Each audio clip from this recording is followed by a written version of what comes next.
jemaat miliknya Tuhan, jemaat yang dikasihinya. Ibadah raya pagi hari ini kita lakukan dengan pengakuan. Pertolongan kita datang dari Tuhan, pencipta langit dan bumi, serta segala isinya. Tuhan setia dan Dia tidak pernah meninggalkan perbuatan tangannya. Turunlah atas kita sekalian kasih karunia dan damai sejahtera dari Allah Bapa, Anak dan Roh Kudus dalam ibadah raya pagi hari ini. Terima kasih untuk waktu kami beribadah. Terima kasih ya Tuhan, Engkau tuntun kami anak-anak-Mu sampai ke gereja ini. Dan kami sangat merindukan Engkau boleh hadir, mengajari kami, membawa kami dalam hidup dekat dengan Tuhan, memuliakan Engkau, dan membuka diri kami untuk karya Roh Allah yang terus memperbaharui setiap orang percaya.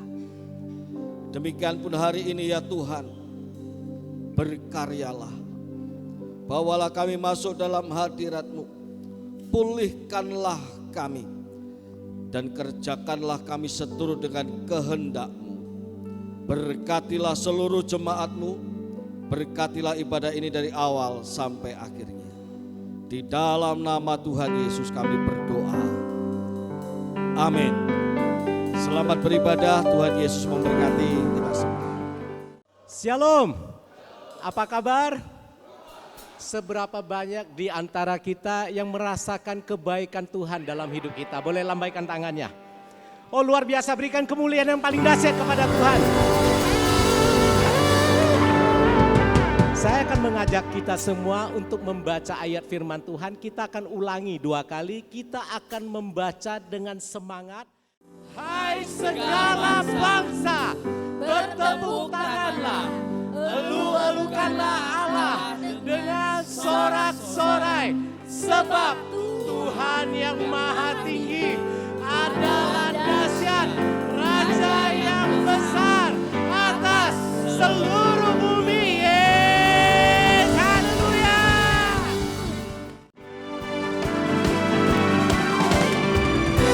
Oh, kami merasakan kebaikan-Mu Tuhan di dalam hidup kami. Dan kami mau menyanyikan kebaikan Tuhan pada pagi hari ini.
sangat baik. Yesus, Dia baik bagiku. Dia sungguh baik, Dia sangat baik. Yesus, oh, He's so good to you. He's so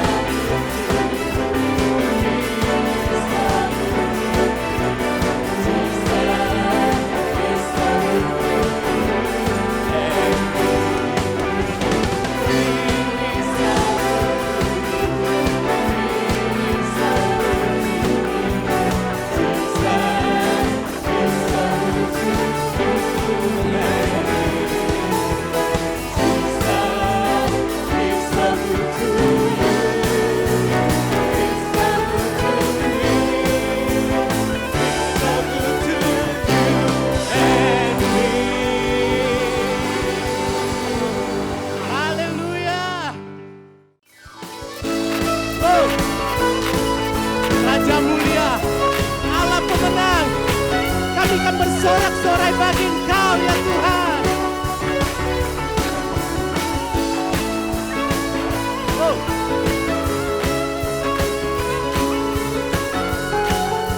Mari sama-sama kita katakan. Raja mulia, Allah pemenang, Bapa yang berkuasa selamanya. Segala ciptaan kami kan sujud menyembah.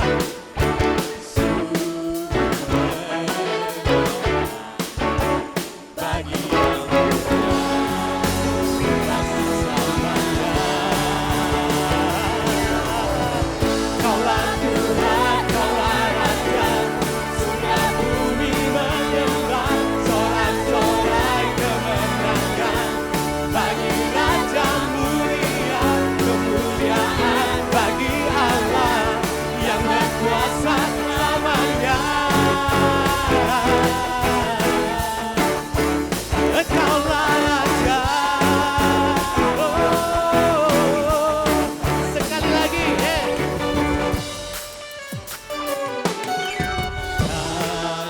mulia,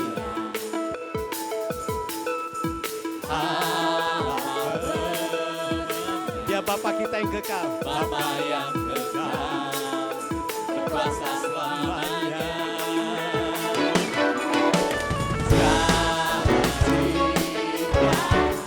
Kami kan sujud kepadamu Tuhan. Bagi yang mulia, berkuasa selamanya. Kaulah Tuhan, Kaulah Raja, surga bumi menyembah. Sorak-sorai kemenangan bagi Raja mulia, kemuliaan bagi Allah yang berkuasa selamanya.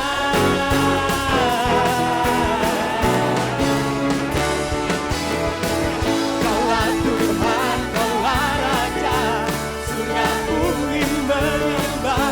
Sorak-sorai kemenangan bagi Raja mulia, kemuliaan bagi Allah yang berkuasa selamanya. Engkaulah Raja. Oh, musik memuliakan Tuhan.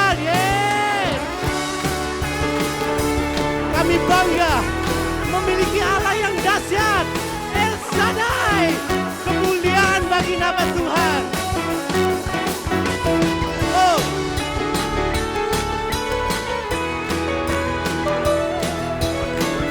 Haleluya. Siap-siap katakan. Kaulah Tuhan, Kaulah Raja, surga bumi menyembah. Sorak-sorai kemenangan bagi Raja mulia, kemuliaan bagi Allah yang berkuasa selamanya.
segenap napas kami. Segenap nafas muliakan-Mu. Surga bumi kah berseru, Kuduslah Tuhan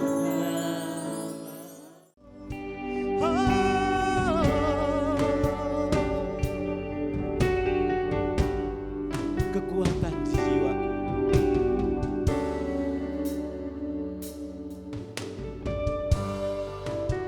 Kekuatan di jiwaku, ketenangan di batinku, ada dalam hadirat-Mu, ku menyembah-Mu. Tersungkurku di hadapan-Mu Tuhan.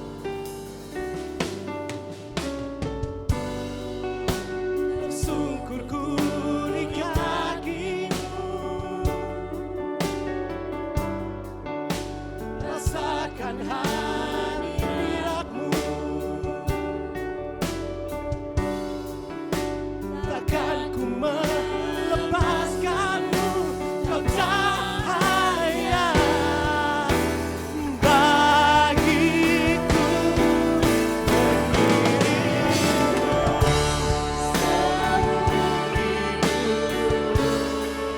Masuk dalam rencana-Mu Bapa, pikiranku, kehendakmu,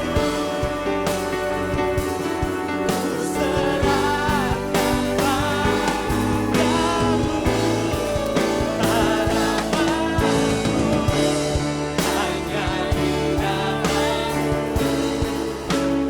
Kan teguh bersama-Mu Tuhan, jadikan-Mu rencana-Mu untuk memuliakan-Mu, mengiringi-Mu seumur hidupku.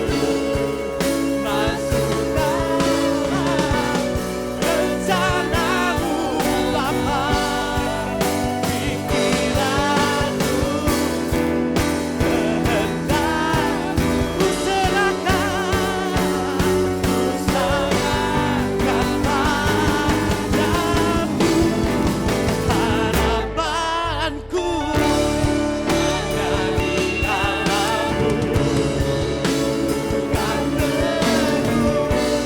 kan teguh bersama-Mu Tuhan, jadikan-Mu.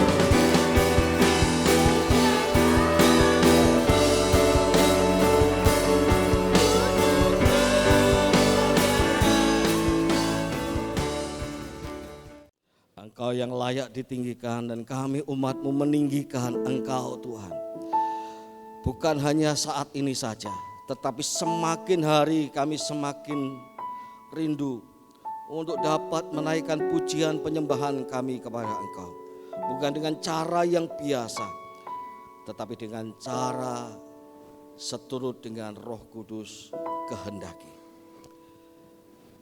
Maka nyatakanlah kemuliaan-Mu kepada kami. Biarlah kami mengalami karya-Mu ya Tuhan, supaya hidup kami ini semakin diubahkan seturut dengan firman-Mu. Kami sadar kami butuh Roh Kudus dan kami membuka diri kami untuk dikerjakan oleh Roh Kudus yang ada dalam diri kami. Supaya lebih-lebih lagi kami memandang kemuliaan-Mu ya Tuhan. Dimuliakanlah Engkau dalam hidup kami. Dimuliakanlah Engkau dalam gereja. Dimuliakan Engkau di tengah-tengah dunia ini. Di dalam nama Tuhan Yesus kami berdoa. Amin. Silakan duduk jemaat yang dikasihi oleh Tuhan. Shalom. Puji nama Tuhan. Jemaat yang dikasihi oleh Tuhan, meskipun jalan menuju ke gereja pagi ini terganggu oleh adanya parkiran, ya ada PKL juga udah berbulan-bulan ini, dan hari ini ada racing ya, dan kita baru diberitahu pagi ini tadi. Sehingga perjalanan ke tempat ini tentu agak sedikit terhambat. Tapi puji Tuhan kalau Bapak Ibu semua ada di tengah-tengah gereja ini, duduk di gereja ini untuk bersama-sama kita beribadah kepada Tuhan. Hari ini kita akan bersama-sama mendengarkan firman Tuhan sebelum kita menerima perjamuan suci dengan tema diubah dan diutus dengan kuasa Roh Kudus. Diubah dan diutus dengan kuasa Roh Kudus. Ayat pertama dari Galatia pasal 5 ayat yang ke-16 kita baca. Galatia pertama ayat yang ke-16.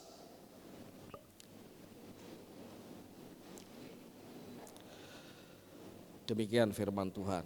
Maksudku, hiduplah oleh Roh, dan kamu tidak akan menuruti keinginan daging. Sekali lagi, maksudku, hiduplah oleh Roh.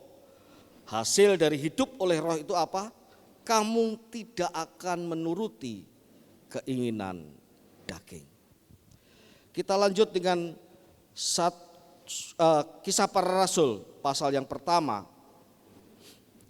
Kisah Para Rasul pasal yang pertama ayat yang ke-8.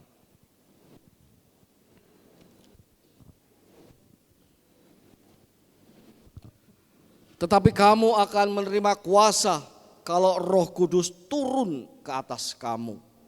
Dan kamu akan menjadi saksiku di Yerusalem dan di seluruh Yudea dan Samaria dan sampai ke ujung bumi. Apa yang menjadikan kita atau jemaat menjadi saksi Yesus di Yerusalem, seluruh Yudea dan Samaria dan sampai ke ujung bumi adalah jika atau kalau Roh Kudus turun ke atas jemaat. Jemaat yang dikasih oleh Tuhan, kalau kita ditanya, apakah kita ini murid dunia atau murid Kristus? Maka kita tidak akan berpikir panjang, kita akan segera berkata, saya pasti murid Kristus. Disusul dengan pertanyaan kedua, apakah kita mau menjadi diri sendiri atau menjadi diri seperti yang Tuhan mau? Di situ kita mungkin tidak segera menjawab. Butuh waktu untuk merenungkan dan menjawab hal itu.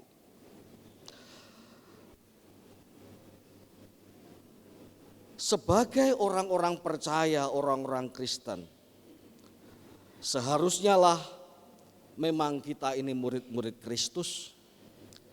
Dan seharusnya lah kita itu menjadi orang-orang yang mau menjadi diri seperti yang Tuhan mau, bukan seperti yang kita mau. Sekali lagi ya, sebagai murid-murid Kristus yang sudah diselamatkan ya, seharusnya lah kita itu menjadi pribadi, menjadi orang seperti yang Yesus mau, seperti yang Tuhan mau, bukan seperti yang kita mau. Saya percaya ada banyak orang menjadi terhambat ketika ia punya perkataan dan ia merindukan untuk menjadi seorang pribadi yang seperti Tuhan mau. Sebab untuk menjadi seperti yang Tuhan mau, orang itu setiap orang pasti tak kecuali saya, pasti akan berjumpa dengan keterbatasan-keterbatasannya. Sama seperti yang dikatakan oleh seseorang ibu yang dalam percakapan sambil menanti sebuah ibadah di mana saya hadir di sana, lalu seorang ibu berkata, Kita ini kan manusia ya Pak. Kita kan ya namanya benci itu ya masih ada lah Pak. Masa kita disakiti kita tidak benci? Kalau Tuhan Yesus mampu ya dia Tuhan Pak. Saya ini manusia. Ketika saya mendengar itu, saya menangkap sebuah pergumulan manusia yang ingin menjadi seperti yang Tuhan mau. Yaitu ia akan ketemu dengan keterbatasan dirinya. Ia akan ketemu dengan kecenderungan hatinya. Ia akan ketemu dengan cara pikirnya yang tidak sejalan seperti yang Tuhan mau. Yang menjadi penghalang untuk ia menjadi seperti yang Tuhan mau. Tetapi puji syukur kepada Tuhan. Karena Tuhan itu tidak memberikan kita ini tuntutan tanpa memberikan modalnya. Tuhan itu tidak memberikan kita perintah tanpa memberikan fasilitasnya. Dan fasilitasnya itu bukan benda, bukan barang. Fasilitas yang diberikan kepada kita adalah pribadi Allah ketiga, Roh Kudus. Roh Kudus itu yang akan memampukan kita. Roh Kudus itu yang akan mengajari kita. Roh Kudus itu yang akan membimbing kita. Roh Kudus itu yang akan memimpin kita. Roh Kudus itu yang akan mengubahkan kita seturut seperti yang Tuhan Yesus mau. Di dalam kitab suci peran Roh Kudus itu ada dua. Ya. Dalam kitab suci peran Roh Kudus itu ada dua. Roh Kudus itu mengubah di dalam, sehingga orang yang diubah oleh Roh Kudus akan berbuah-buah roh dalam hidupnya. Dan yang kedua, Roh Kudus itu memberikan kuasa untuk seseorang diutus memberitakan Injil. Dua hal penting ini peran Roh Kudus di dalam kehidupan orang percaya. Dan yang pertama, sebelum kita itu diutus memberitakan Injil, kita mesti tahu bahwa Roh Kudus ada di dalam diri kita.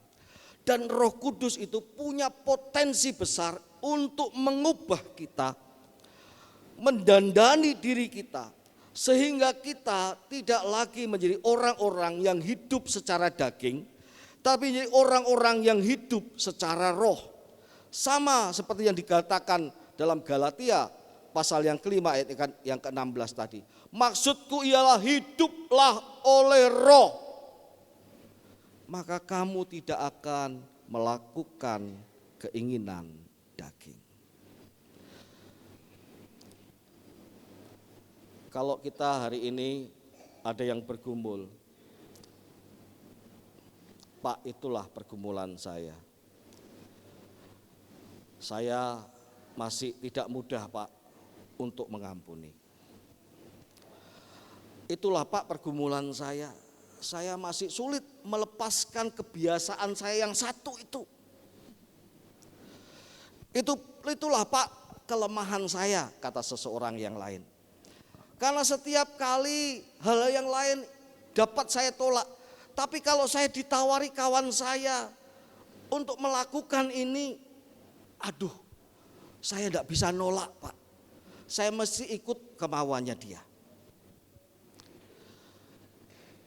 Itulah Pak pergumulan saya. Saya ini masih suka lihat yang indah-indah Pak. Meskipun saya sudah punya suami yang ganteng, ya, ada Dayak ganteng, ya, ada pangeran kita yang ganteng, pangeran Batak kita.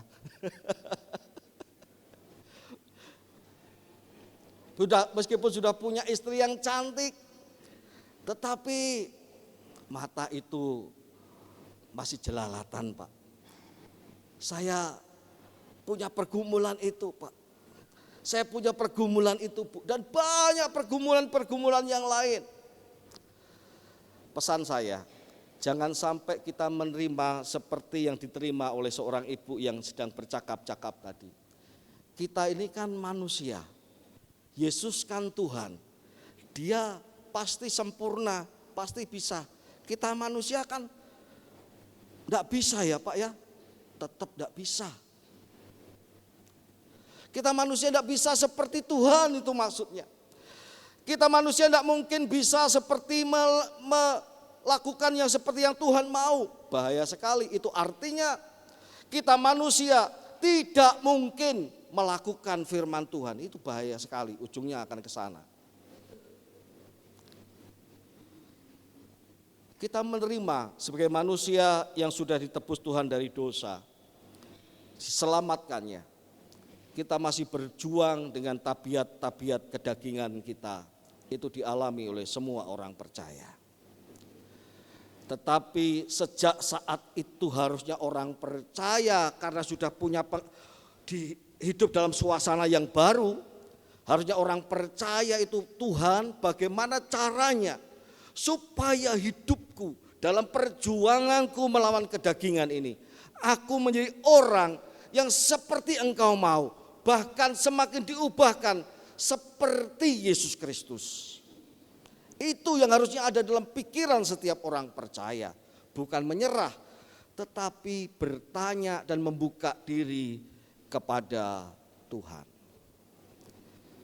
Ada banyak orang percaya berkali-kali membaca Alkitab, berkali-kali mendengarkan khotbah tentang Roh Allah, tentang apa yang diubahkan oleh Roh Allah itu, tentang pengalaman-pengalaman hebat, laut Kolsom dibelah, Yesus berjalan di atas air, lalu Yesus membangkitkan orang mati, Yesus memberi makan 5.000 orang, dan pengalaman-pengalaman bagaimana Filipus oleh Roh Allah dia menghampiri sida-sida Ethiopia dan tiba-tiba Roh Allah membawanya seperti angin begitu rupa pindah tempat. Membaca itu lalu dalam hati yang terdalam, aku percaya, tapi percayanya itu hanya sampai di tenggorokan. Kenapa? Perhatikan baik-baik. Apa yang kita tahu tidak akan kita pahami, perhatikan ya. Apa yang kita tahu tidak akan kita pahami sampai kita mengalaminya. Perhatian baik-baik ya. Apa yang kita tahu, kita mengerti dengan otak kita, tidak akan kita pahami sampai kita mengalaminya. Bu Anyun bikin kue, istri Pak Andi ya, bikin kue. Konon katanya ia punya resep rahasia. Ini contoh saja ya, contoh saja. Konon rahasianya punya resep rahasia yang tidak diketahui oleh semua orang, termasuk suaminya pun tidak dikasih tahu. Saya yang diberitahu oleh Pak Andi katakanlah, Pak istri saya itu punya resep rahasia, saya pun tidak dikasih tahu Pak sama dia. Tapi rotinya itu enak Pak. Nah gitulah. Lalu saya diberitahu Pak Andi, saya bilang, oh saya percaya sih pasti bikinan Bu Anyun enak. Saya tahu, percaya dengan kredibilitas, dengan perform yang dari Bu Anyun. Tetapi saya tidak akan memahami betapa lezatnya roti itu sampai saya mencicipinya. Hari ini kirim ke pastori ya Bu, oh enggak ya. Bukan maksudnya itu ya. Apa artinya? Jemaat yang dikasihi oleh Tuhan, apakah kita tahu bagaimana hidup oleh roh? Kita akan meninggalkan daging? Saya percaya, kata kita, saya percaya. Apakah kita memahaminya? Belum, sampai kita mengalaminya. Bahwa ternyata hidup dipimpin oleh roh itu membuat kita lepas dari kedagingan. Marcus Joel Port, seorang pengajar, dosen Kristen di Oregon State University, Amerika Serikat. meninggal dunia tahun 2015 lalu. Tetapi nama ini selalu saya ingat karena salah satu tugas kuliah ketika pertama kali tugas baca yang diberikan diwajibkan oleh dosen adalah membaca buku beliau. Judul buku beliau itu adalah Meeting Jesus for the First Time. Diterjemahkan dalam bahasa Indonesia, berjumpa Yesus untuk pertama kalinya kembali.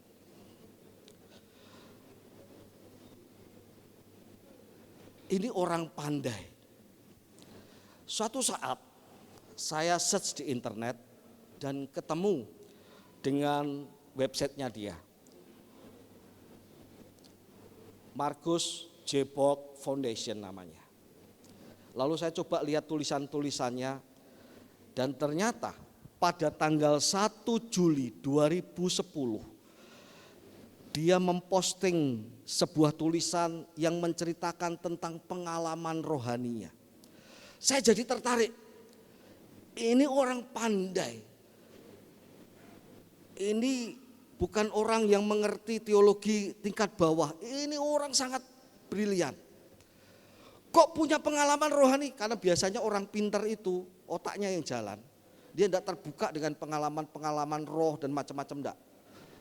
Tapi yang memposting sebuah pengalaman rohaninya. Dia berkata begini, ia menuliskan begini. Suatu saat saya mengalami pengalaman rohani. Bukan hanya sekali, ini saya bahasakan secara bebas ya. Sepertinya bukan hanya sekali, karena ia berkata pengalaman itu terjadi di rumahnya, di kantornya, di landscape, dalam pemandangan, di ruang pesawat, di dalam pesawat. Ia berkata ketika ia sedang duduk, tiba-tiba wajah yang dia pandang itu berubah. Bumi ini seperti begitu indah karena dipenuhi oleh cahaya.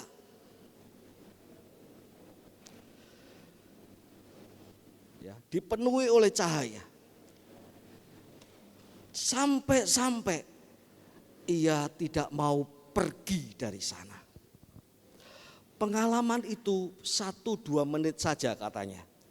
Tetapi sebuah pengalaman suatu ketika sampai 1 jam ia alami itu. Pengalaman serupa ini. Ia duduk entah di rumah, entah di alam, di pemandangan alam ya, atau di kantor, atau di dalam penerbangan pesawat. Tiba-tiba hadir sebuah cahaya yang menerangi semuanya dan mengubah semuanya. Kondisi pesawat tidak berubah, kondisi bumi tidak berubah, kondisi ruang makannya tidak berubah, kondisi kantornya tidak berubah, meja tidak berubah jadi emas, makanan tidak berubah jadi dari tempe menjadi daging, enggak. Semuanya sama, tetapi ada sesuatu yang mengubah itu, cahaya itu katanya. Lalu ia teringat akan Yesaya pasal 6 ayat 3. Bumi penuh kemuliaannya. Kalau orang baca bumi penuh kemuliaannya tahu kan, oh ya Tuhan pasti penuh kemuliaannya di bumi. Seperti lagu tadi, pujian tadi. Suci, suci, suci. Bumi penuh kemuliaannya katanya. Kalau orang baca itu, oh ya. Tapi apakah orang memahami? Orang tidak akan memahami sampai ia mengalaminya. Marcus Borg mengalami itu. Ia katakan inilah glory of God. Inilah kemuliaan Tuhan. Dalam bahasa Alkitab inilah Shekinah glory.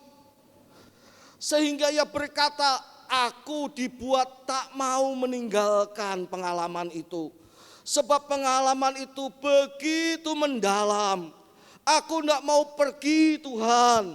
Aku mau hidup dalam pengalaman ini, indah sekali. Sampai ia berkata, ketika aku punya kekhawatiran, ketika aku punya keretakan hati, keputusasaan terhadap hidup ini. Pengalaman itu menyirnakan semuanya itu. Tiba-tiba kekhawatiranku itu raib, hilang. Tiba-tiba kegalauan hatiku itu hilang. Yang ada adalah sukacita. Jemaat yang dikasihi oleh Tuhan, ketika Roh Kudus kita baca, ketika Roh Kudus kita dengarkan dalam khotbah hampir setahun ini, itu bukan hanya untuk membuat kita mengerti. Itu tidak hanya untuk mengisi pengertian kita, tetapi itu untuk kita alami.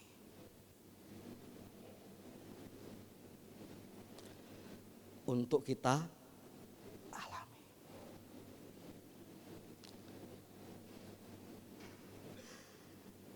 Roh Kudus ada bukan untuk dimengerti saja, tetapi Ia mau kita mengalaminya sampai kita terkaget-kaget.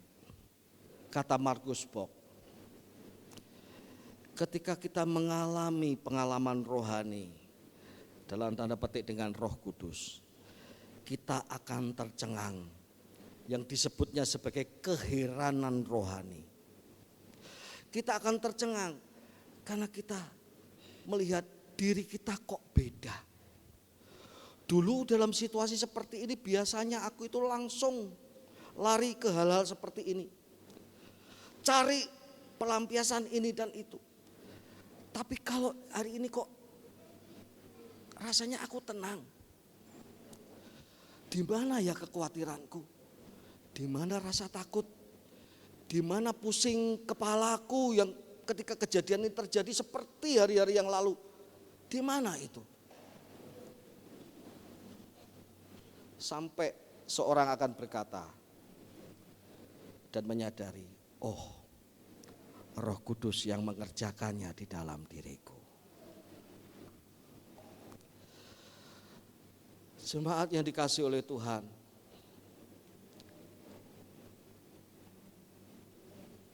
seorang berkata kepada saya, Pak,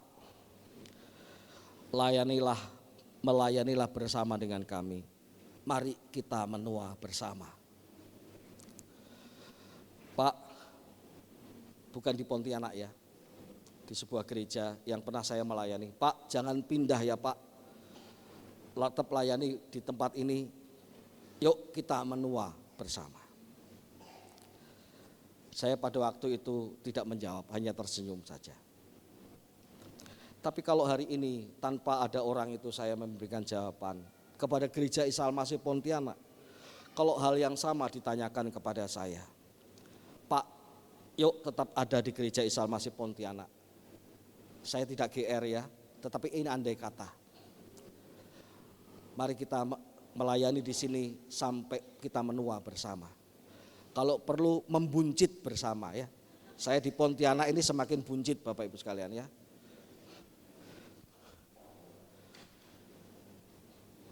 Tapi saya mau katakan, menua itu pasti dan itu bukan tujuan saya. Tujuan saya ada di gereja Isa Al-Masih Pontianak ini adalah supaya kita berjalan dalam rencana Tuhan. Masuk dalam rencana Tuhan.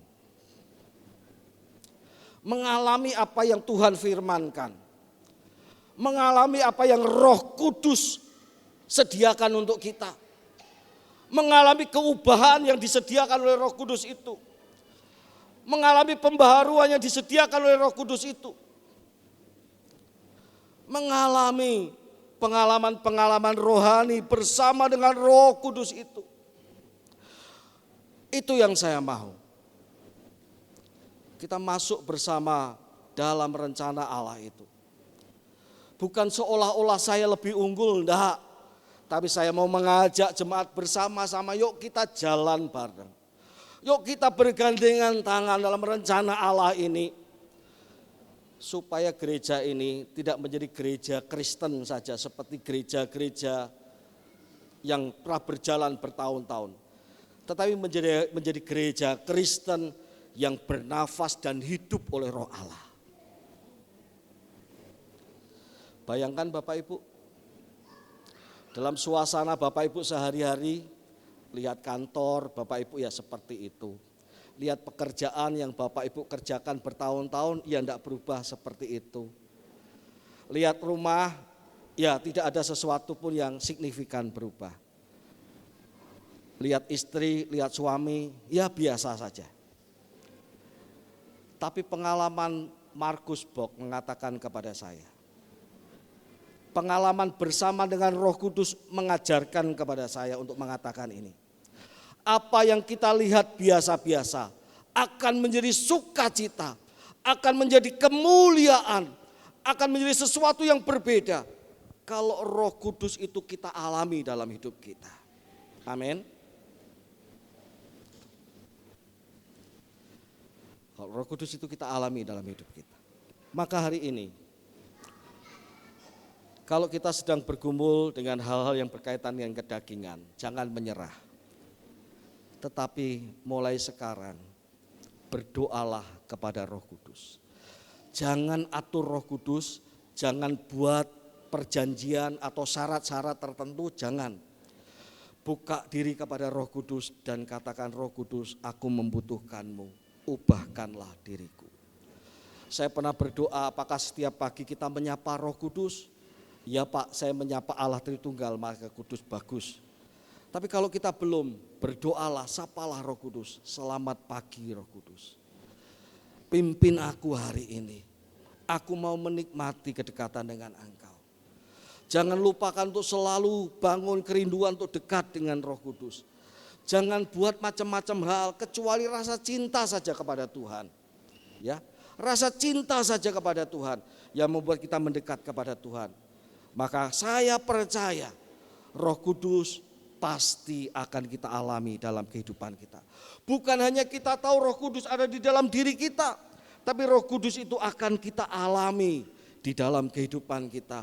Kita akan mengalami pengalaman-pengalaman yang baru bersama dengan Roh Kudus. Yang kedua, Pak, saya tak mampu memberitakan Injil. Rasanya sulit Pak memberitakan Injil. Oh, orang itu kok bisa ya Pak? Kok saya enggak bisa? Bahkan yang kedua, ada orang berkata, saya enggak ada niat sama sekali Pak memberitakan Injil. Biarlah yang agama A, B, C, D ya, yang penting kita beragama sama-sama. Biarlah saudaraku, encik, AE-ku atau siapaku, ya penting mereka jadi orang baik. Tidak perlu kenal Tuhan, tidak apa-apa. Yang penting karena saya memang malas Pak memberitakan Injil. Tak mampu saya. Jemaat yang dikasih oleh Tuhan. Keadaan akan berubah kalau Roh Kudus engkau alami. Betapa hatimu akan melihat dan cinta kepada jiwa-jiwa. Engkau akan melihat, engkau akan menangisi jiwa-jiwa. Engkau akan mendoakan jiwa-jiwa, dan kalau Tuhan bukakan kesempatan, bahkan kita membuka kesempatan untuk menceritakan Injil kepada mereka. Entah Tuhan bukakan itu ketika kita di warung sedang ngobrol, sedang makan dengan seseorang. Lalu Tuhan gerakkan kita untuk bercerita tentang Injil kepadanya. Atau kepada saudara-saudara kita. Kita akan dipenuhi dengan kerinduan kalau Roh Kudus ada di dalam diri kita. Jadi kalau kita tidak mampu memberitakan Injil karena takut, karena tidak tahu caranya, atau dan lain sebagainya, jangan kita berkata saya malas memberitakan Injil. Jangan. Jangan berkata saya memang tidak mau memberitakan Injil. Jangan. Sebab yang kita butuhkan adalah diubah oleh Roh Kudus itu. Sehingga hati kita akan dipenuhi cinta kepada jiwa-jiwa. Kita akan melihat setiap jiwa itu berharga. Bukan sekedar memenuhi gereja, tetapi untuk mengenal Kristus, diampuni dan diselamatkan. Hari ini saya bersyukur ada jemaat-jemaat Tuhan, Bapak Penatua kita, yang begitu punya hati memberitakan Injil. Tetapi saya merindukan kita semua, rohaniwan, dan bukan hanya rohaniwan saja, tapi seluruh jemaat punya pengalaman. Iya Pak, setelah saya ngalami Roh Kudus, saya rindu sekali bercerita tentang Yesus kepada orang lain. Jemaat yang dikasihi oleh Tuhan, hanya oleh Roh Kudus kita dimampukan. Hanya oleh Roh Kudus kita tidak akan menjadi orang yang hanya tahu bahwa saya ini murid Kristus, tetapi tidak mau menjadi orang yang seperti Yesus mau. Hanya oleh Roh Kudus kita akan berkata, aku dipanggil bukan untuk menjadi diriku sendiri, tapi untuk menjadi seperti yang Tuhan mau. Aku tidak dipanggil untuk menuruti kemauanku sendiri, tapi aku dipanggil untuk menjadi penurut-penurut Tuhan. Saya merindukan Roh Kudus bekerja di hati kita dan kita diubahkannya. Amin. Tuhan memberkati. dalam hidupku.